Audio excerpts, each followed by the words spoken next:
is about China. It is widening the war zone against America, it seems. On the 10th of July, 4 Chinese warships were spotted near Alaska.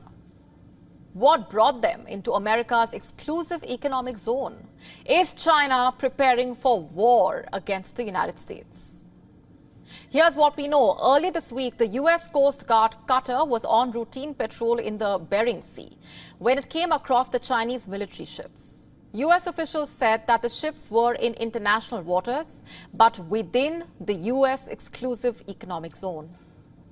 The crew first detected 3 vessels approximately 124 miles, that's 200 kilometers north of the Amchitka Pass in the Aleutian Islands.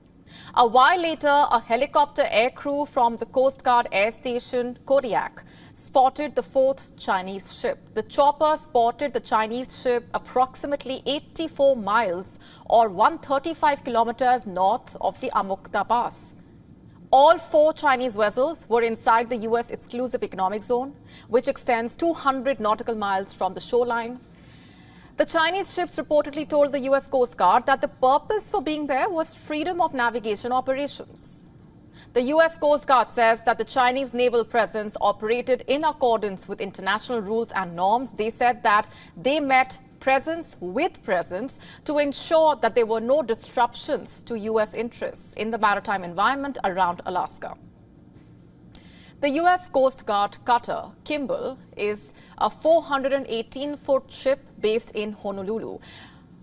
The Coast Guard said that there is no requirement for foreign nations to proactively contact a country before entering their exclusive economic zone. In this case, the Chinese vessels responded when the Coast Guard reached out on radio. The Coast Guard did not say how long the Chinese ships were in America's exclusive economic zone, but said the Kimball and an air crew monitored the Chinese ships until they transited south of the Aleutian Islands and into the North Pacific Ocean. But the sighting of the Chinese ships came a week after the Chinese Navy began its annual joint patrol with the Russian Navy in the Pacific Ocean. Although the patrol is scaled down from previous years, including last August, when more than 10 ships from China and Russia formed a flotilla off Alaska.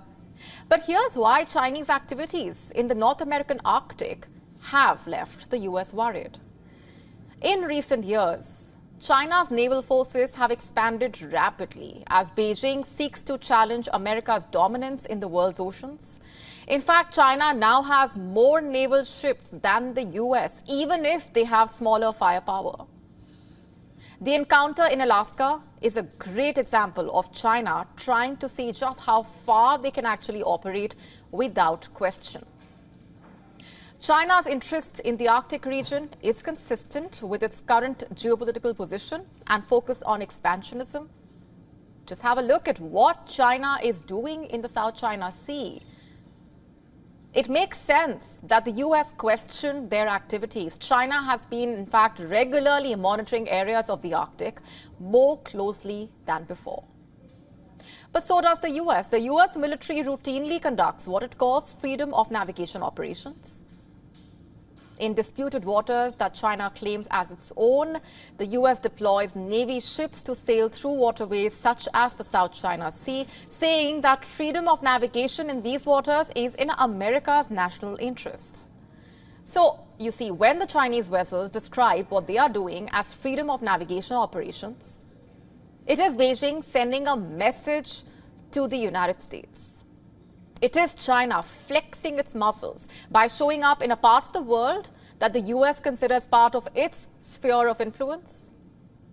Of course, in the case of the U.S., these islands are clearly part of the U.S. and not a disputed territory. China's increasing presence in the Arctic has left Washington worried.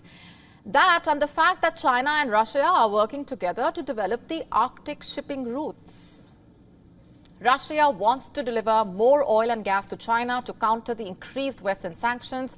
Meanwhile, China wants to develop new shipping routes in the Arctic and expand its research in Antarctica. But Western governments are wary of China's ambitions. They worry, basically, that the Chinese army could gain better operational and surveillance capabilities from its polar activities.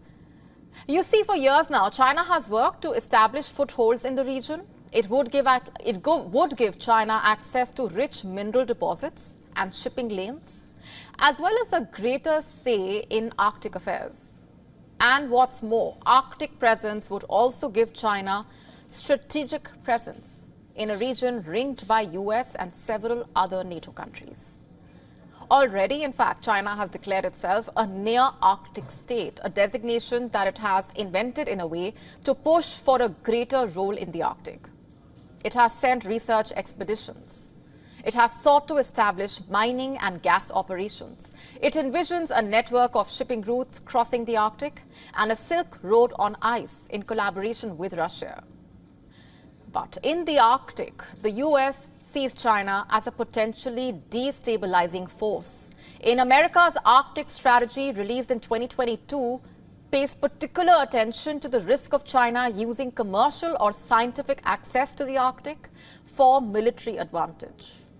As a counter, the US has now roped in its allies, Canada and Finland, from what is being called an ice pact, a coalition to basically project American influence into Arctic region. Now, under the ice pact, they will build a fleet of polar icebreaker ships that will basically challenge China's control of the market. The pact was announced during the NATO summit in Washington this week. It could see as many as 90 icebreaker ships produced by the three countries in the coming years. Now, this is America's answer to Russia and China's Arctic collaboration.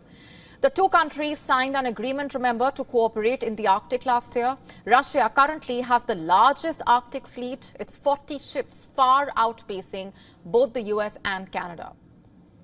And the next few years will be a crucial test in the Arctic, to say the least.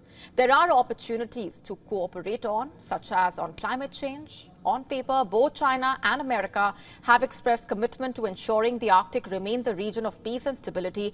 But with the geopolitical tensions running so high, and given the US and China's rivalry, encounters like the one that happened in Alaska this week could just become routine.